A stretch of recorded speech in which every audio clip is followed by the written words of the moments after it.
I'll be showing you various soldiers that I've created based on designs from World War II, copying their uniforms using purely Lego parts. Now, there are many good non-Lego soldiers out there, and I have purchased them in the past, but I thought it would be interesting to try and create accurate ones just using Lego, and I think I've managed to do that quite well here.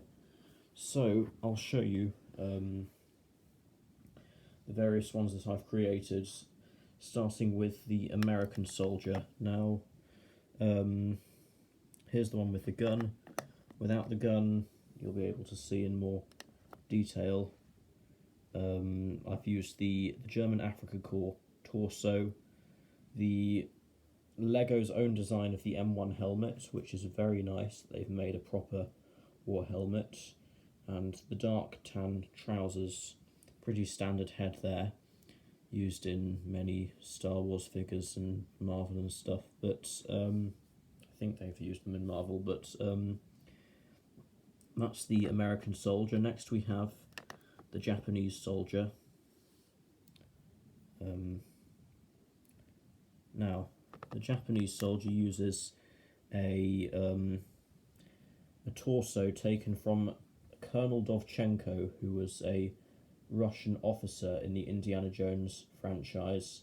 Lego made him, and his torso is pretty good generally for military officers and figures. I've used the pouch because of the light coloured strap that goes across the chest. There's also the dark coloured strap, which is what most Japanese soldiers had. Okay, so oh yes, the helmet is a pith helmet taken from Professor Henry Jones Sr., also used on many other figures. The head is taken from an AT-ST pilot, I think. Now, it's not actually meant to be a pith helmet. I just felt that the Lego pith helmet best represented the strange Japanese helmet design used, and I think it does that quite well. Next, we have the Russian soldier. Now, I've given him a gun with a drum magazine, which is what many Russians had, brown boots, and I've reused the M1 helmet simply because it matches the Russian one quite well, I think, particularly one of the two Russian designs used. Shirt is the same shirt from General Dovchenko. It's a bit out of focus here. Here we go.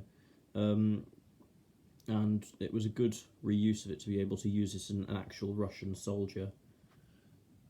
But, okay, next we have a Chinese soldier. Now, what's interesting about the Chinese soldiers is they used German helmets.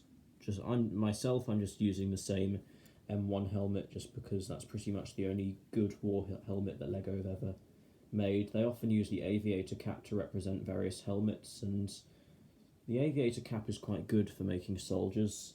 As you can see here, I used it on this SWAT minifigure. It makes it look like a bit of a fast helmet, FAST helmet. It's got the night vision. Makes quite a good soldier helmet. But anyway, this was designed to be a helmet, and it's meant to be the German helmet that so many Chinese World War II soldiers had. Here's the one without the gun.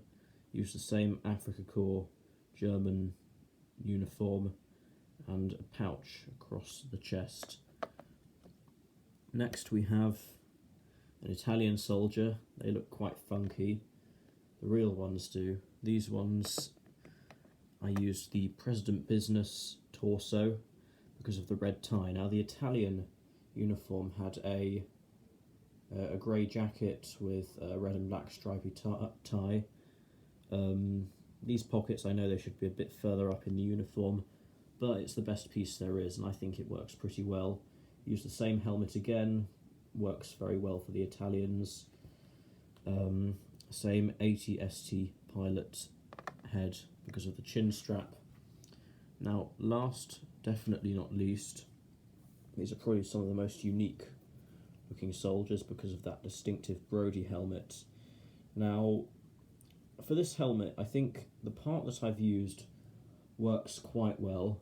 I used the miner's helmet, and I think it's pretty good.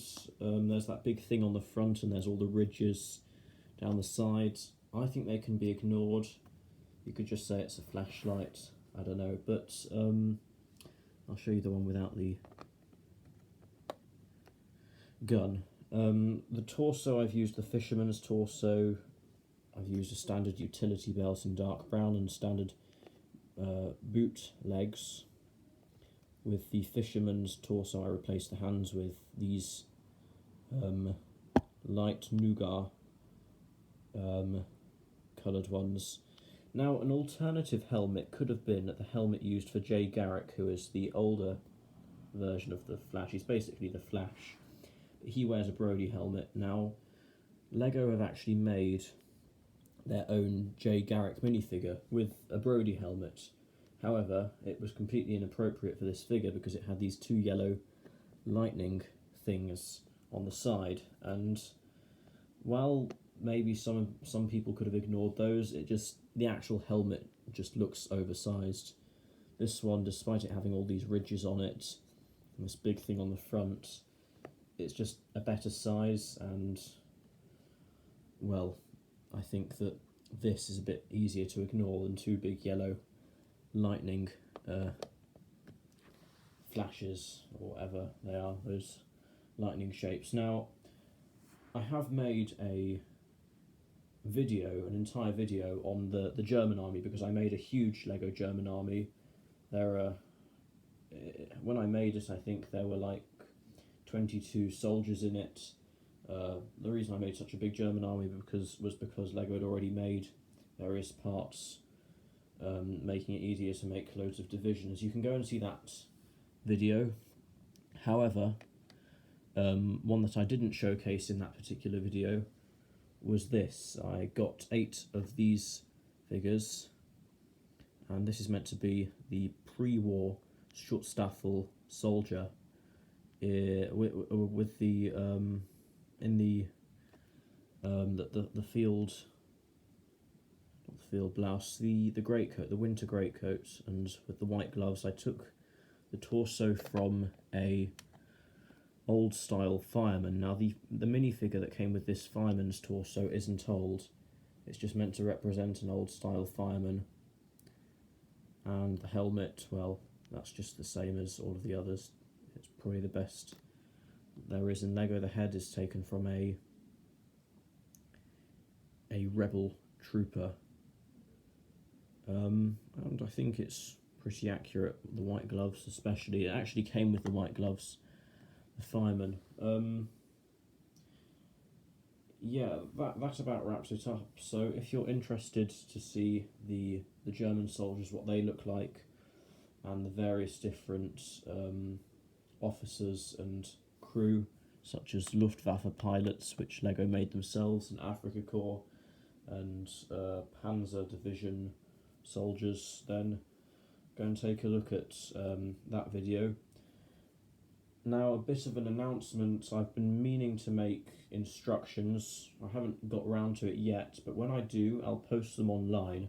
Now, I will probably end up charging for them. I'll have a look around, see what other people are selling instructions for their mocks for. They're quite hard to make. They take quite a bit of effort, so I'll probably try and go a bit cheaper than the rest of them, because at the end of the day, I'm not actually selling anything physical. I won't be selling any action instruction manuals. Another thing, the channel's really been growing lately. I've been getting about 40 subscribers every day. It's really lovely to see comments from everyone, very encouraging comments, so it's really great. Continue leaving those comments, they're very useful. You know, anything you think I could improve on, whether it's the video itself or simply the designs of the things that I make. I'd love to hear.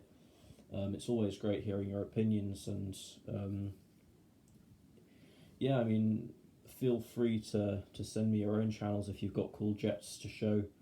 I'd always be very interested in seeing that kind of thing. Anyway, so thank you for watching this video, and I'll probably see you in the next one I make. Bye.